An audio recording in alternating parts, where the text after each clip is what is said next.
Sarah wiped the sweat from her forehead as she bent down to collect another pile of empty brass casings from the concrete floor. The late afternoon sun beat down mercilessly on the outdoor firing range, making the metal shells almost too hot to touch. She had been working at the military training facility for 3 months now, and the job was supposed to be simple. Clean the range after training sessions, restock ammunition supplies, maintain the equipment, and stay out of the way when the real soldiers were doing their work.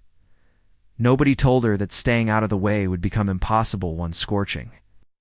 Thursday in August. The morning had started like any other. Sarah arrived at the facility at 6 in the morning, punched her time card, and grabbed her cleaning supplies from the storage shed. The night shift supervisor, a grizzly older veteran named Marcus, gave her a brief nod as he headed out. He looked more exhausted than usual, his eyes rimmed with dark circles. Marcus paused at the gate and turned back toward her. His expression was serious, almost worried. He opened his mouth as if to say something, then seemed to think better of it. Instead, he just said to keep her radio on and stay alert. Sarah found the warning odd but shrugged it off. Marcus was always cautious, sometimes overly so. The facility sprawled across 200 acres of desert terrain. With multiple shooting ranges designed for different types of training, there were pistol ranges, rifle ranges, and even specialized courses for close-quarters combat simulation. Sarah's favorite area to clean was the long-range precision shooting area. It was quieter there, peaceful in a strange way. With targets set up at distances that seemed impossibly far away, she started her work at range 7, the standard rifle qualification area. Spent casings littered the ground like metallic confetti. The smell of gunpowder still hung in the air from yesterday's training session. Sarah moved methodically, sweeping the brass into neat piles before scooping them into buckets. The work was mindless, which gave her plenty of time to think. Sarah had taken this job out of necessity more than passion. After her divorce 6 months ago, she needed stable income and benefits. The military facility paid well and offered health insurance, 2 things she desperately needed as a single mother with a 7-year-old daughter. Her ex's band had moved to another state, leaving her to figure everything out alone. This job was supposed to be a fresh start, a way to rebuild her life. The radio on her belt crackled to life around 9 in the morning. It was Janet from the main office, her voice cheerful and bright. A SEAL team would be using Range 12 for advanced tactical training starting at 11. Sarah needed to make sure that area was completely cleared and restocked with ammunition by 10:30. The Navy SEALs trained at the facility several times a year. Everyone treated their visits like celebrity appearances. Sarah had seen SEAL teams before from a distance. They moved differently than regular soldiers. The quiet confidence that seemed almost casual, despite the intensity of their training. She had never spoken to any of them directly. They existed in a completely different world from hers, one of high-stakes missions and specialized skills she could barely imagine. She finished range 7 by 10 and moved her cart toward range 12. The facility was busier than usual today. Regular Army units were training on ranges 2 through 5, and she could hear the constant pop and crack of rifle fire echoing across the desert. Instructors shouted commands that carried on the hot wind. Somewhere in the distance, a helicopter circled lazily. It's probably doing aerial observation training. Range 12 was more complex than the standard ranges. It featured multiple shooting positions at different elevations, obstacle courses integrated with firing stations, and movable barriers that could be rearranged to create various tactical scenarios. Sarah had only cleaned it twice before. At both times, she had felt slightly overwhelmed by its complexity. She got to work immediately, checking her watch every few minutes. The SEAL team would arrive in less than 90 minutes. She needed to be thorough, but quick. The brass casings from the previous training session were scattered everywhere, including in hard-to-reach corners, behind barriers, and under elevated platforms.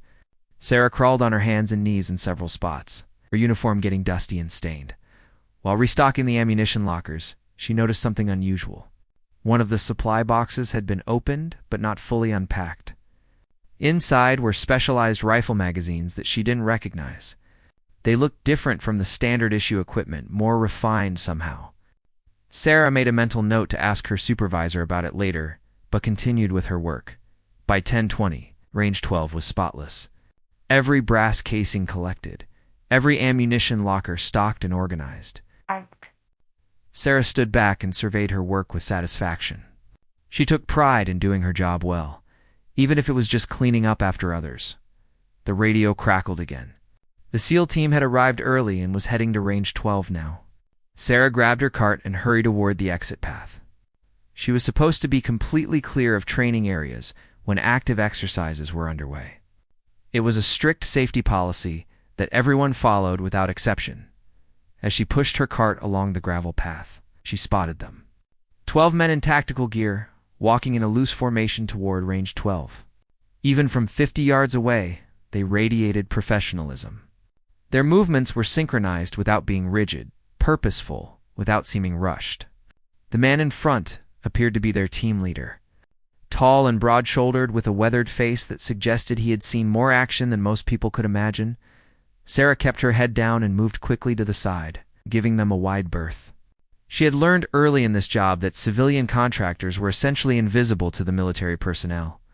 They appreciated the work being done but had no interest in interaction beyond what was necessary.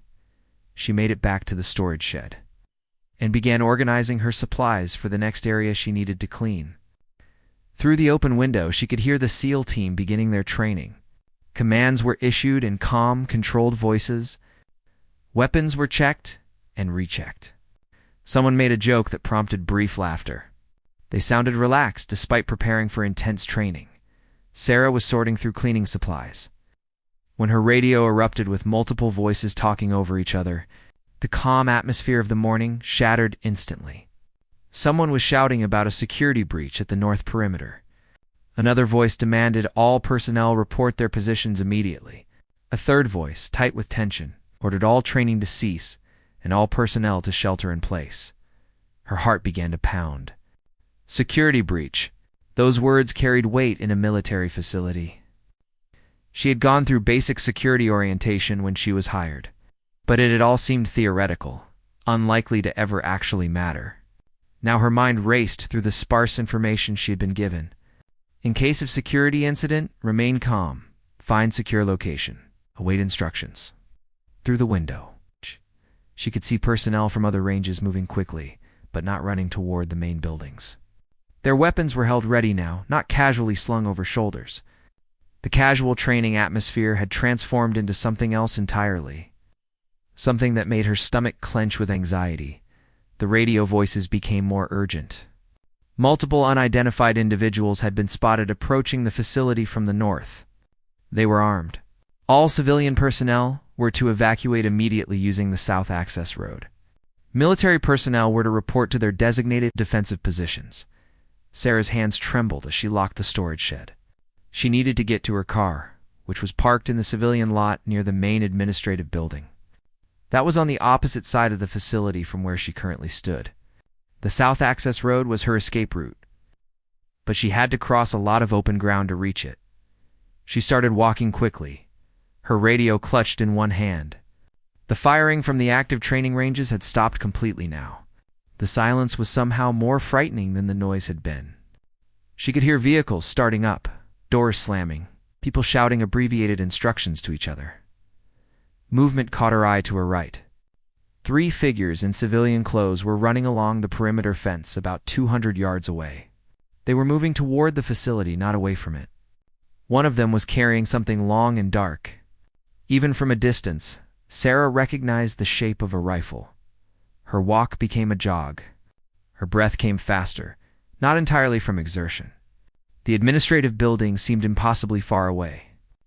She was exposed out here, visible to anyone watching.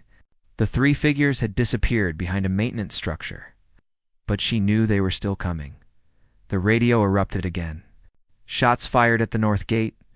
The intruders had breached the outer perimeter. All personnel take cover. Repeat. Take cover immediately. Sarah broke into a run.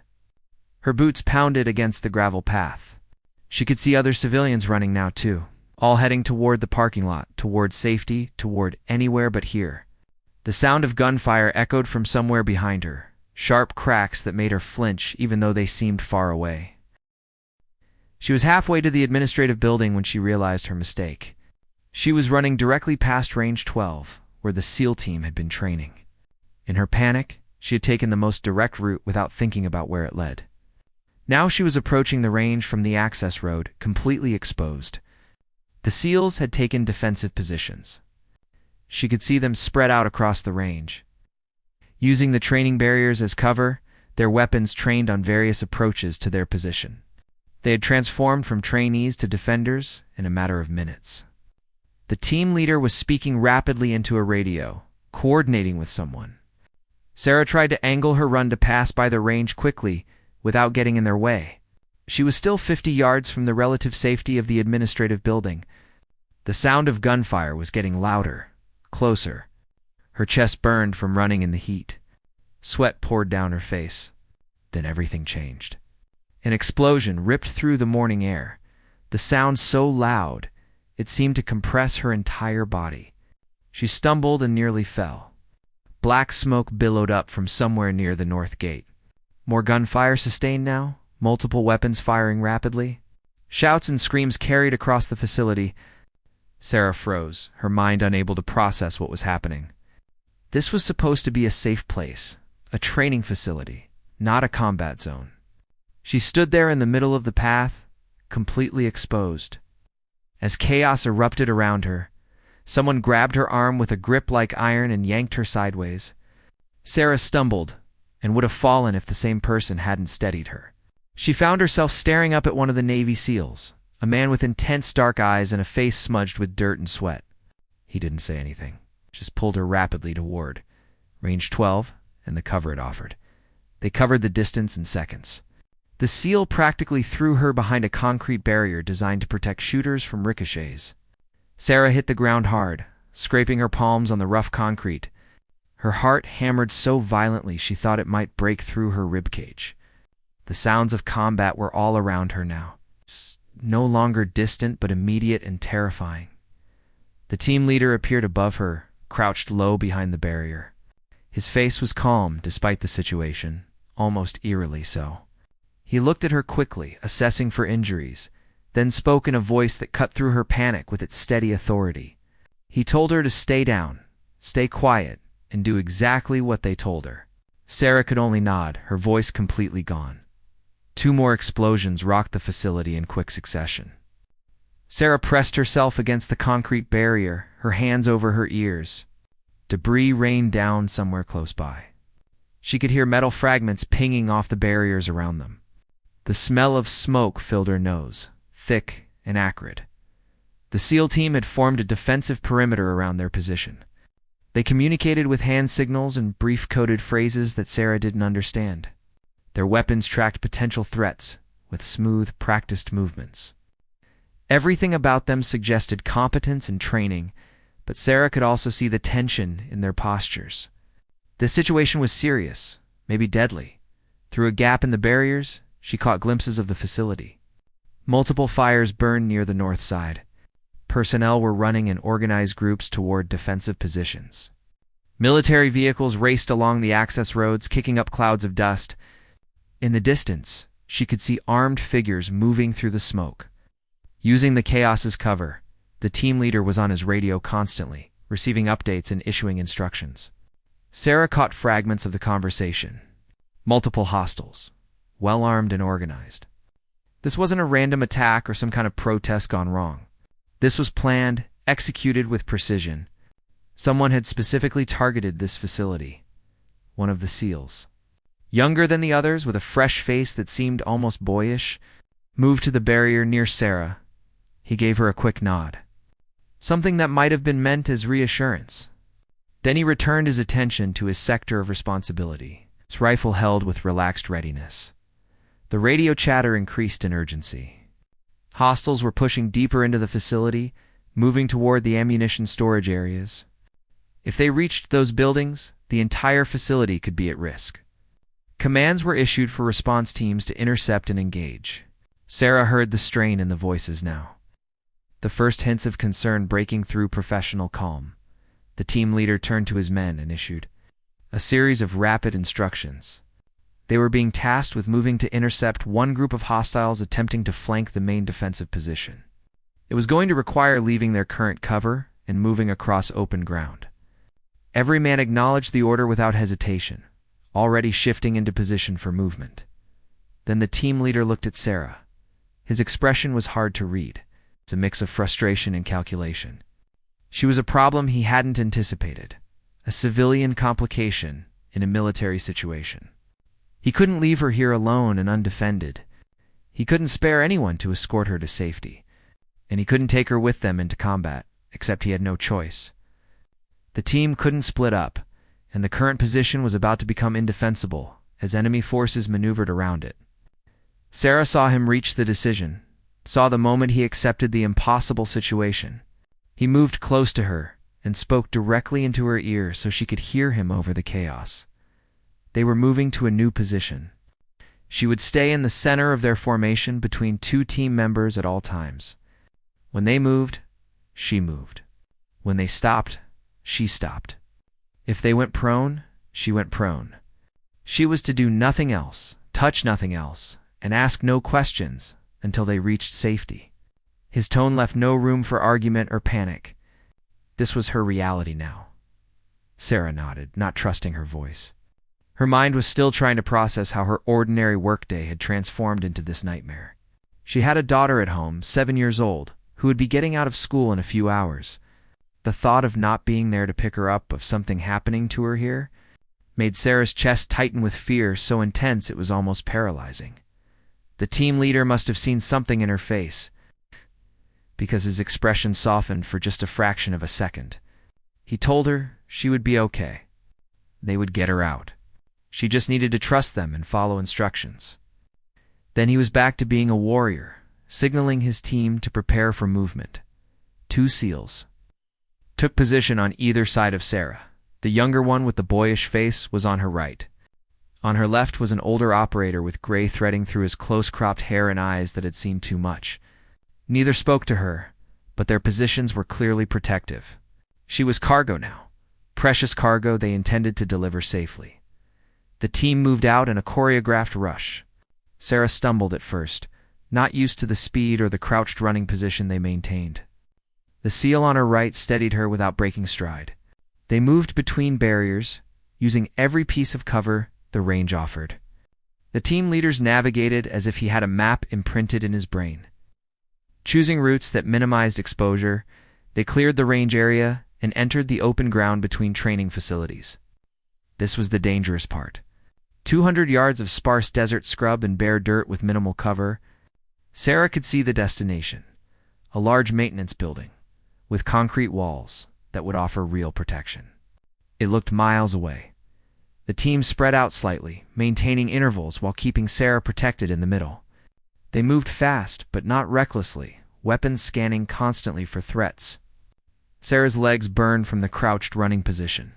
Her breath came in ragged gasps. Sweat poured into her eyes, blurring her vision. Halfway across the open ground, gunfire erupted from their left. The sound was different from the distant combat noise, immediate and directed. Bullets kicked up dirt geysers around them. One round sparked off a rock near Sarah's foot.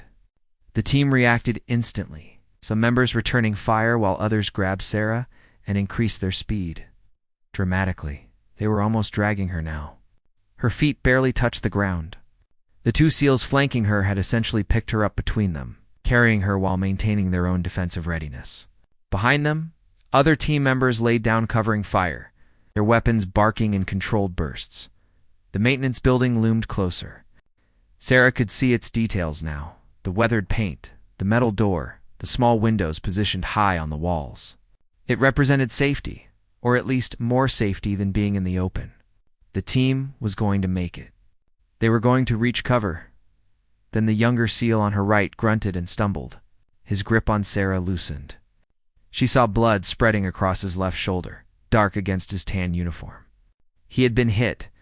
Despite the wound, he kept moving, kept his weapon up, kept himself between Sarah and the direction the fire had come from. They reached the building, crashed through the door in a tumbling rush. The team members outside poured in behind them, the last man turning to provide rear security before slamming the door shut. For a moment, everyone just breathed. The sound harsh and loud in the enclosed space. The team leader immediately moved to the wounded SEAL, checking the injury with practiced efficiency. The young operator was pale but steady, insisting he was fine even as blood continued to seep between his fingers where he pressed his hand against the wound. The team medic took over, cutting away fabric to access the injury properly. Sarah sat with her back against the concrete wall, shaking uncontrollably. Adrenaline flooded her system, making her feel simultaneously energized and exhausted. She had never been shot at before. She had never seen anyone get shot right next to her. The reality of how close she had come to death was beginning to penetrate her shock. The building they had taken shelter in was a vehicle maintenance facility. Large garage bays took up most of the space, with military trucks and Humvees in various states of repair. Tools hung on walls. Parts were scattered across workbenches.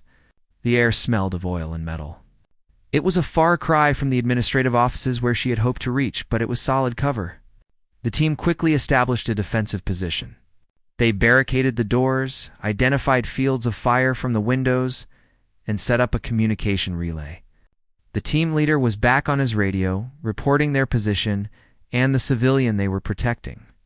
He received updates on the overall situation, and Sarah could tell from his expression that the news wasn't good. The hostile force was larger than initially estimated. They had sophisticated weapons and training. Several buildings were burning, including one of the ammunition storage facilities. Military police and response teams were engaged across multiple locations. The facility commander had called for external support, but it would take time for additional forces to arrive. The medic finished working on the wounded SEAL's shoulder. The bullet had passed through muscle without hitting bone or major blood vessels. It was painful and would need proper medical attention eventually. But for now, the young operator was patched up and still combat effective. He caught Sarah's eye and gave her a thumbs up, as if getting shot was just part of a normal day. The team settled into defensive positions, 2 operators at each window, the rest positioned to respond to any breach points. The team leader pulled Sarah aside to a relatively protected corner. He told her they would be here for a while. Response teams were fighting to regain control of the facility, but it was slow going. The best thing she could do was stay quiet, stay in this corner, and let them do their job. Sarah wanted to ask 1,000 questions. She wanted to know what was happening, who was attacking, why this was happening. But she looked at the focused intensity on every face around her and kept her mouth shut. These men were professionals dealing with a crisis. Her questions could wait. Time became strange. Minutes stretched into eternities. The sounds of combat outside continued, sometimes close, sometimes distant. Occasionally, figures would move past the building. The team would track them through sights, fingers resting near triggers, ready to engage if necessary. None of the passing personnel proved to be hostile. The radio traffic provided fragments of information. Response teams had eliminated some of the attackers. Others had retreated toward the perimeter. The fires were being contained. Casualties were being evacuated. Slowly, incrementally, the facility forces were regaining control. An hour passed, though it felt like days. Sarah's body ached from tension and the awkward position she maintained in her corner. Her mouth was dry as dust. Her mind kept circling back to her daughter, to the ordinary life that existed outside this nightmare. She tried to focus on breathing, on staying calm, on not becoming another problem for the SEALs to manage. The team leader received new orders over his radio. Hostile forces were attempting to retreat through the south perimeter, using the vehicle maintenance area as part of their escape route. This building, the team needed to intercept and engage. They were the closest unit in position to prevent the hostiles from reaching the outer fence. Every SEAL in the room shifted mentally. Sarah could see it in the way they adjusted their gear, checked their weapons one more time, and exchanged brief glances with each other. This was no longer about defense. They were about to take offensive action. And Sarah was still right in the middle of it. The team leader approached Sarah with something in his hands. As he got closer, she realized with shock that it was a pistol. The weapon looked serious and heavy, matte black with worn grips that showed it had been used extensively. He crouched beside her. His eyes locked on hers with an intensity that demanded her complete attention. He spoke in a low, urgent voice. The situation had changed. Hostile forces were coming directly toward this building. The team would engage them outside, but if anyone made it through to the interior, Sarah needed to be able to defend herself. He couldn't spare anyone to stay with her during the engagement. She would be alone in this corner while they fought. Sarah's hands trembled as she stared at the pistol. She had never fired a gun in her life. She had never even held one before this moment. The thought of using it, of actually shooting at another human being, made her stomach twist with nausea. But the alternative, being completely helpless if someone hostile came through that door, was even more terrifying. The SEAL must have read her panic because he shifted closer. His voice remained steady, almost gentle, as he gave her the most basic instructions possible. The safety was here, a small lever on the side. Up meant safe, down meant ready to fire. To shoot, she would point at center mass of the threat, pull the trigger repeatedly until the threat stopped. That was it.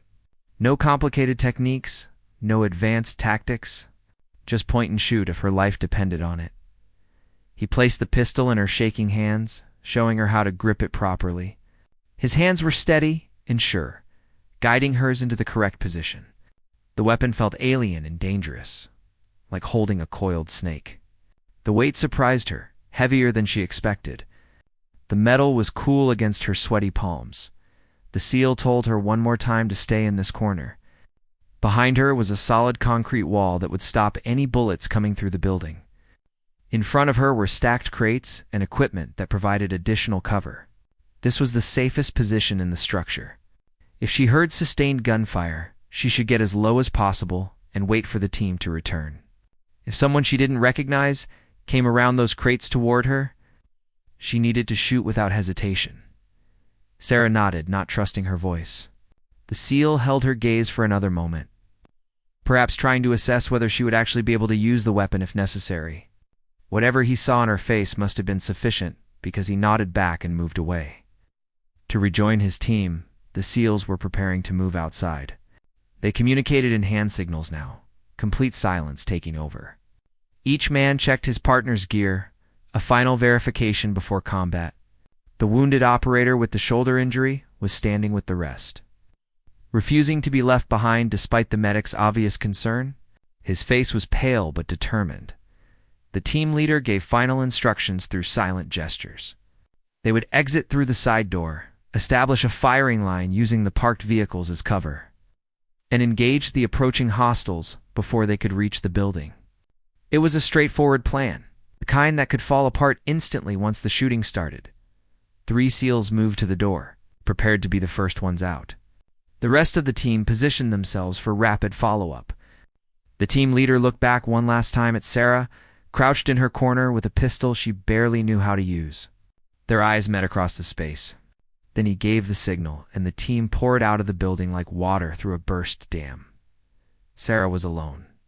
The silence after the team's departure was absolute and crushing. She could hear her own heartbeat, rapid and irregular. The pistol in her hands felt heavier with each passing second. Outside, she heard shouting, running footsteps, the metallic sounds of weapons being prepared for combat. Then the world exploded into gunfire. The sound was overwhelming, even through the building's walls. Rifle fire, sustained and intense, coming from multiple positions. Return fire cracked back, different sounds mixing together into a chaotic symphony of violence. Bullets impacted the building's exterior walls with sharp thuds. Glass shattered somewhere. Sarah pressed herself against the concrete wall, making herself as small as possible. Her hands were white-knuckled on the pistol grip. Every muscle in her body was tense to the point of pain. The gunfight outside continued, ebbing and flowing like a terrible tide. Sometimes it seemed to move away, sounds growing more distant. Then it would surge back, close and immediate. She tried to track what was happening through sound alone. The SEAL team's weapons had a different signature than the hostile weapons, facts she had picked up unconsciously from the earlier exchanges. She could hear the team's disciplined fire, controlled bursts and aimed shots. The hostile fire was more sporadic, less organized. Something slammed against the building's side door, the one the team hadn't used. Sarah's breath caught. She heard scrabbling sounds, someone trying to open a door or force entry. The sound of gunfire outside was still intense. The team was fully engaged and wouldn't hear someone trying to breach from a different angle. The scrabbling stopped. Sarah waited, every sense straining.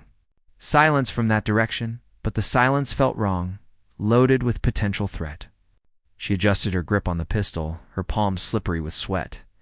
The CL's instructions echoed in her mind. Point at center mass. Pull the trigger repeatedly. Don't hesitate. The side door exploded inward with a crash. A figure moved through the opening, silhouetted against the bright sunlight outside. Sarah couldn't make out details, just a human shape moving quickly into the building. The figure was carrying a rifle, holding it in a way that suggested familiarity and hostile intent. Sarah's entire body locked up. This was real. This was actually happening. Someone potentially dangerous was inside the building with her. The SEAL team was outside, engaged with other threats, unaware of this breach. She was alone with a pistol and instructions she barely understood.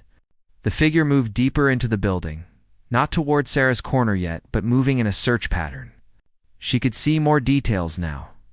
Male, dressed in dark clothing with tactical gear, face partially covered. Definitely not military personnel from the facility. Definitely armed and dangerous. Every instinct Sarah had screamed at her to stay hidden, to make no sound, to wait for the team to return. But the SEAL's words pushed through her panic. If someone she didn't recognize came around those crates, shoot without hesitation. Her life might depend on it. She remembered her 7-year-old daughter, remembered that she needed to survive this day to see her again. The figure was moving methodically through the building, checking behind vehicles and around equipment. He was searching for something or someone. In moments, he would reach the stacked crates that provided Sarah's concealment. She had a choice to make, and she had perhaps 30 seconds to make it. Sarah's hands steadied, not from courage but from something beyond courage. A clarity born of absolute necessity. She adjusted her position slightly, bringing the pistol up, like the SEAL had shown her. Her finger found the trigger guard, not touching the trigger itself yet. The safety was still on. The figure rounded a vehicle and was now only 20 feet from her position. He was moving more cautiously now, rifle up and ready, sensing perhaps that he was close to finding what he searched for. Sarah could see his eyes above the face covering, scanning left and right. She flicked the safety off with her thumb, the small click sounding impossibly loud to her ears. The figure heard it too. His head snapped toward her corner. For a frozen instant, they stared at each other across the space. She saw his eyes widen slightly in surprise at finding a civilian. She saw his rifle beginning to swing toward her. Training versus desperation. Professional soldier versus terrified mother. The equation was unbalanced, and Sarah knew she would lose any confrontation. Except she had one advantage the figure didn't expect. She was already aimed in his direction, her hands already on her weapon, her finger already moving to the trigger. Sarah pulled the trigger. The pistol kicked in her hands with shocking force. The sound in the enclosed space was deafening, temporarily overwhelming all her senses. She barely registered whether she had hit anything before pulling the trigger again. Then again, exactly as the SEAL had instructed. She squeezed the trigger repeatedly, the pistol bucking against her palms with each shot. The figure stumbled backward, his rifle dropping. Sarah couldn't tell if she had actually hit him or if he was taking cover. Her ears were ringing from the gunfire. Smoke from the pistol drifted in front of her face. She kept the weapon pointed toward where the figure had been, her fingers still on the trigger, her whole body shaking. Outside, the intensity of gunfire had increased. The team must have heard her shots, must have realized there was a breach inside the building. She heard shouting, footsteps pounding toward the side entrance. The figure who had entered was on the ground now, not moving, his rifle lying several feet away. 2 SEALs burst through the side door, weapons up and ready. They cleared the immediate area with swift efficiency, then moved toward Sarah's position. The team leader was right behind them. He saw the figure on the ground, saw Sarah still crouched in her corner with the smoking pistol, and his expression shifted through surprise to understanding. One SEAL checked the downed figure while another secured the rifle. The team leader moved to Sarah, gently taking the pistol from her grip. Her hands didn't want to release it. She had to consciously force her fingers to open. The team leader's voice was calm, telling her she was okay. She was safe now. She had done exactly what she needed to do. Sarah couldn't process his words. Her mind was stuck on the figure lying on the ground. She had shot someone. She had actually pulled the trigger and shot another human being. The reality of it was crashing over her in waves. The SEAL checking the figure called out that the hostile was down, but alive. Wounded and unconscious. Alive. The word penetrated Sarah's shock. She hadn't killed anyone. The figure was wounded, but alive. Something loosened in her chest, allowing her to breathe properly for the first time since the gunfire. She hadn't taken a life. She had defended herself, defended her right to survive and return to her daughter. But she hadn't become a killer in the process. The team leader was still talking to her, his voice a steady anchor in her spiraling thoughts. He told her she had done well, that her actions had potentially saved her own life. The hostile who breached the building had been attempting to flank the team's position. If he had succeeded, if he had gotten behind the SEALs while they were engaged to the front, the situation could have turned deadly very quickly. More personnel were entering the building now. Military police, medics, facility security forces. The hostile on the ground was secured and carried out on a stretcher. The gunfire outside had stopped. Radio communications indicated the hostile force had been neutralized or captured. The facility was being secured room by room, building by building. Sarah sat against the concrete wall, her body unwilling to move. One of the SEALs brought her water, which she drank without tasting. Another draped a blanket over her shoulders despite the heat. She was shaking violently, the adrenaline crash hitting her system hard. The team leader sat beside her, not talking, just present. Time passed. Sarah wasn't sure how much. Personnel moved through the building, documenting the scene, collecting evidence, coordinating the massive response effort that was now underway. Ambulances arrived. Fire trucks. Command vehicles. The facility had transformed into a controlled chaos of emergency response. Eventually, the team leader helped Sarah to her feet. Her legs felt unstable, but she managed to walk with his support. They moved through the building and out into the afternoon sunlight. Sarah blinked against the brightness. The facility looked like a war zone. Smoke drifted across the grounds. Emergency vehicles were everywhere. Personnel moved with urgent purpose. The team leader guided her toward an ambulance where medics waited to check her over. Before they arrived, he stopped and turned to face her. His expression was serious, but warm. He told her that what happened today was extraordinary. She wasn't trained for combat, had never held a weapon before, and had been thrown into a situation no civilian should face. But when the moment came, she had kept her head and done what was necessary. That took courage. The medics checked Sarah thoroughly, their practiced hands gentle but efficient.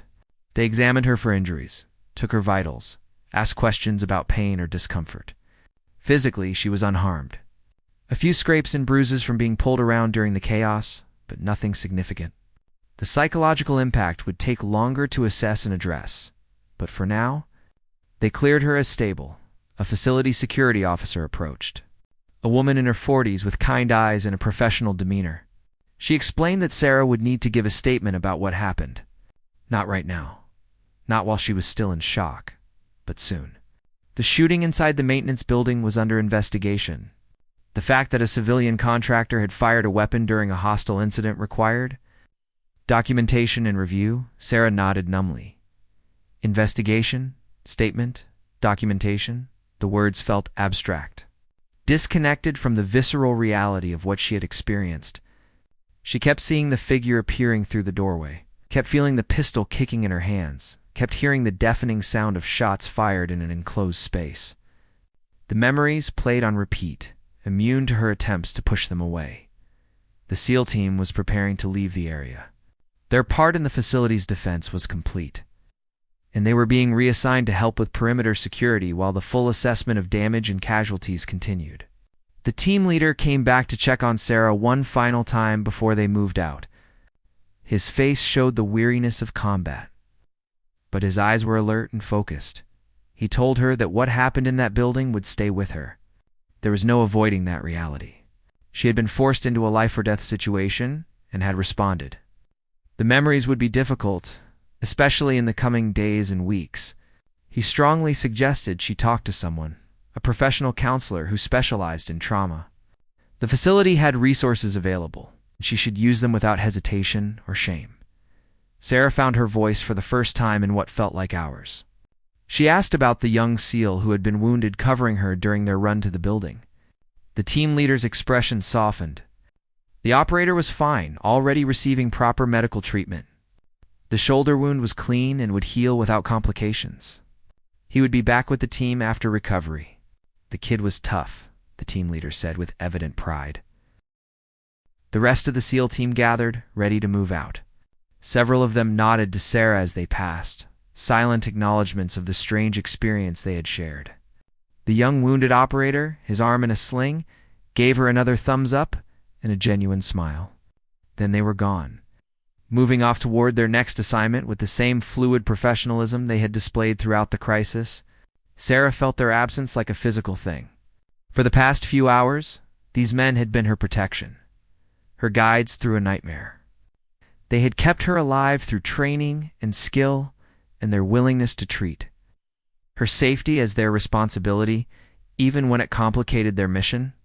Now, she was alone again, surrounded by strangers in uniforms, part of an investigation and an aftermath she barely understood.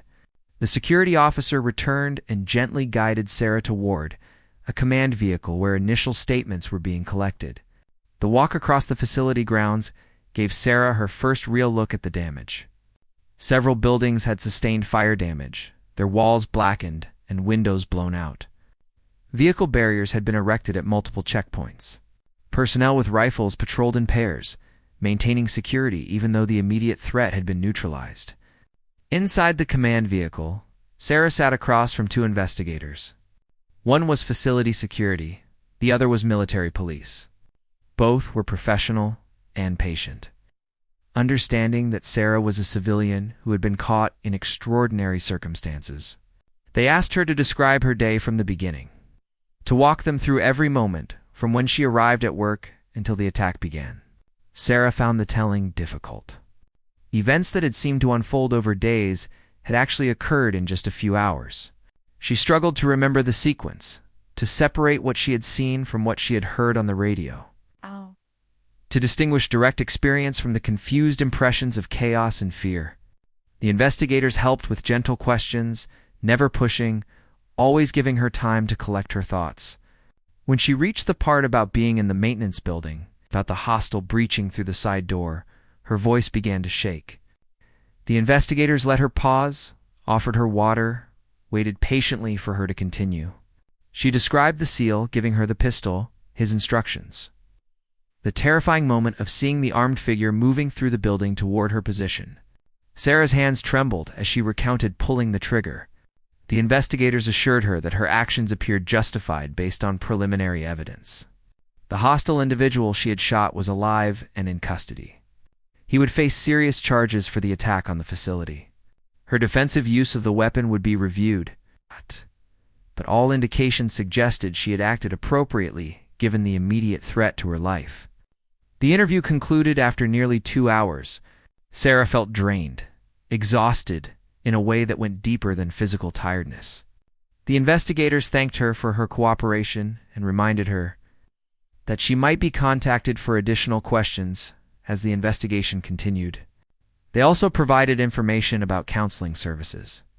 Echoing the SEAL team leader's advice about seeking professional help to process the trauma, outside the command vehicle, Sarah stood in the late afternoon sun and realized she had no idea what to do next. Her car was still in the civilian parking lot, assuming it hadn't been damaged during the attack.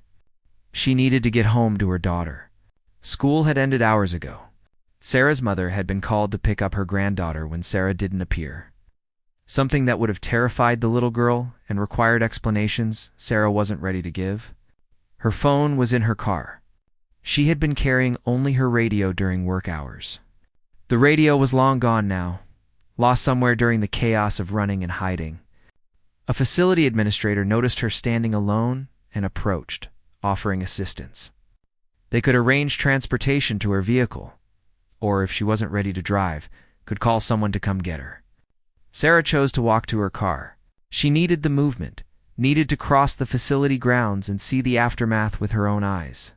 It felt important somehow, a way of processing what had happened by witnessing its results. The administrator agreed to escort her, understanding perhaps that Sarah needed time and space more than she needed efficiency.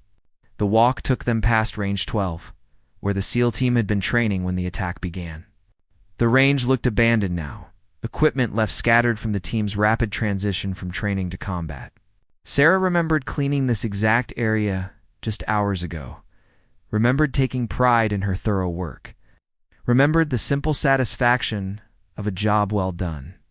That version of her morning seemed to belong to a different person, someone who still believed that working at a military facility was just another civilian job.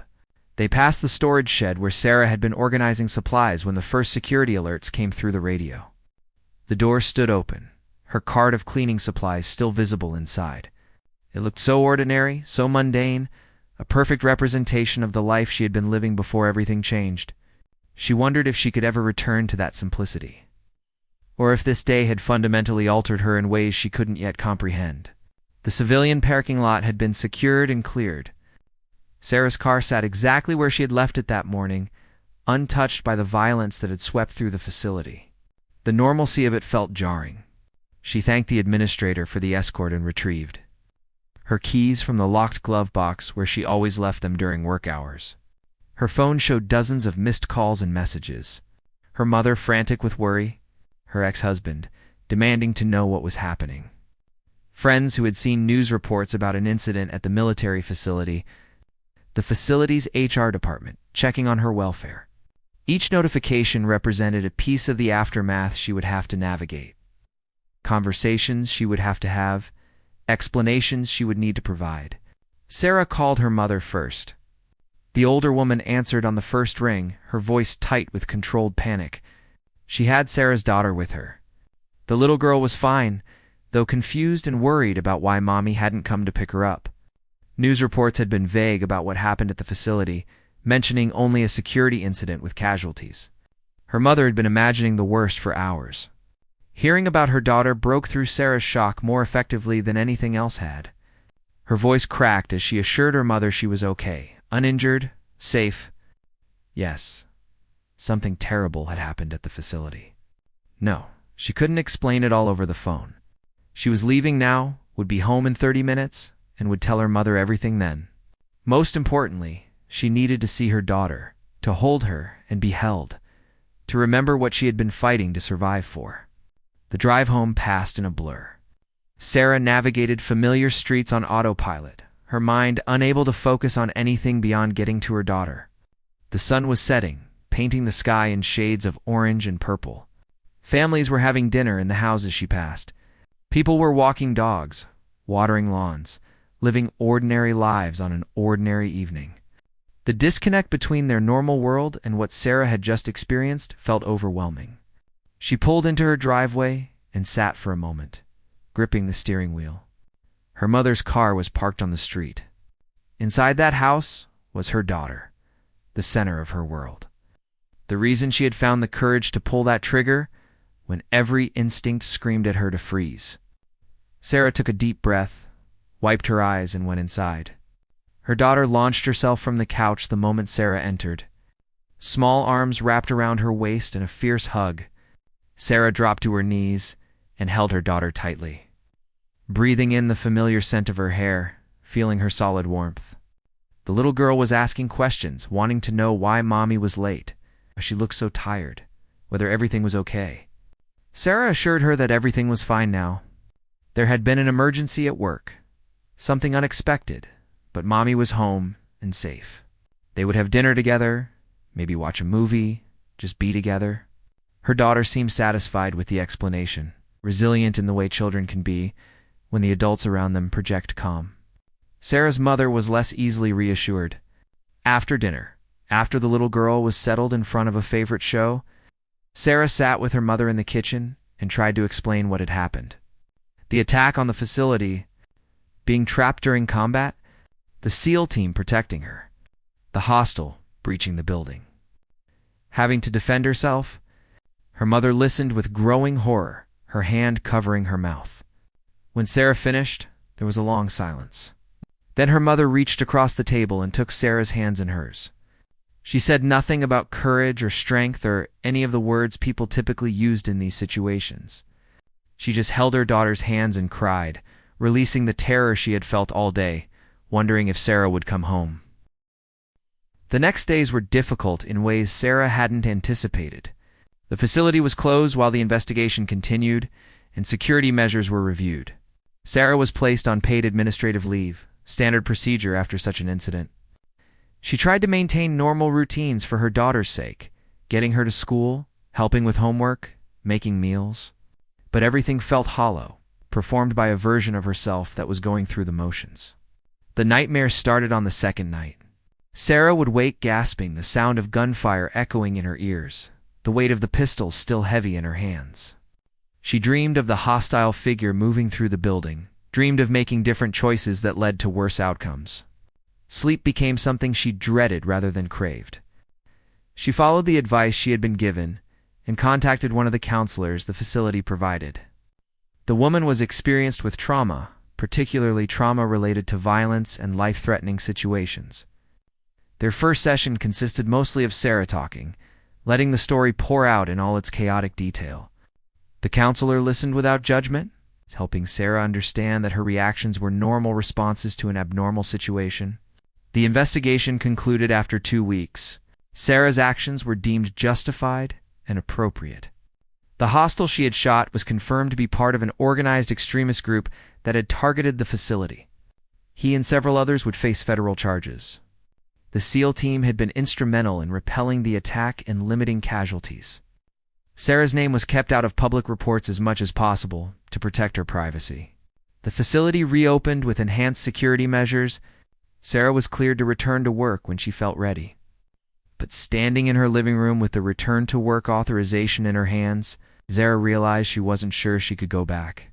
The job that had seemed like a fresh start 3 months ago was now connected to trauma she was still processing. The firing ranges where she had cleaned up brass casings had become the site of combat. The simple work she had taken pride in now felt loaded with weight and memory. She took a month of additional leave to decide. During that time, the SEAL team leader reached out through official channels. He wanted to check on how she was doing, to make sure she was getting the support she needed. They met at a coffee shop, two people whose lives had intersected during chaos, now trying to navigate the aftermath. He looked different in civilian clothes, less like a warrior and more like a regular person. But his eyes still held that same steady focus. That quality of being present and attentive that had made her feel safe during the worst hours of her life. They talked for 2 hours about everything and nothing, about trauma and recovery, about the strange bond formed between people who have survived violence together. Before they parted, he told her something that stayed with her. He said that what happened at the facility revealed something about her character. Not created it, but revealed it. Under extreme pressure, facing a genuine threat, she had found the will to act when action was necessary. That quality existed in her before that day and would remain part of her after. How she chose to move forward with her life was entirely up to her. But she should know that she had proven herself capable of extraordinary things. Sarah eventually decided to return to work at the facility. Not because it was easy, but because running from the experience felt like letting the attackers claim another victory. She couldn't change what had happened, couldn't erase the memories or the nightmares. But she could choose to not let that day define her entire life. She could choose to continue moving forward, building the stable life she wanted for herself and her daughter. Her first day back was harder than she anticipated. Walking through the facility gates, seeing the ranges, passing the maintenance building where everything had changed, felt like moving through a landscape of memory. But her coworkers welcomed her back warmly. The range supervisors were supportive and understanding. And slowly, over weeks and then months, the facility became just a workplace again, rather than a site of trauma. Sarah continued seeing the counselor regularly. The nightmares decreased in frequency, though they never disappeared entirely. She learned to recognize her triggers and developed coping strategies. She talked to other people who had experienced workplace violence and found solidarity and shared understanding. She even started taking proper firearms training, wanting to transform her relationship with weapons from one based on desperate necessity to one based on skill and confidence. A year after the attack, on a quiet Thursday morning, Sarah was tidying Range 12 again. The sun was bright, the air was hot, and brass casings littered the concrete exactly as they had on that terrible day. But Sarah moved through her work with calm efficiency, no longer haunted by every memory. She had survived something horrific. She had been forced to defend her own life. And she had kept going, kept building, kept living. The attack had been part of her story, but it wasn't the whole story.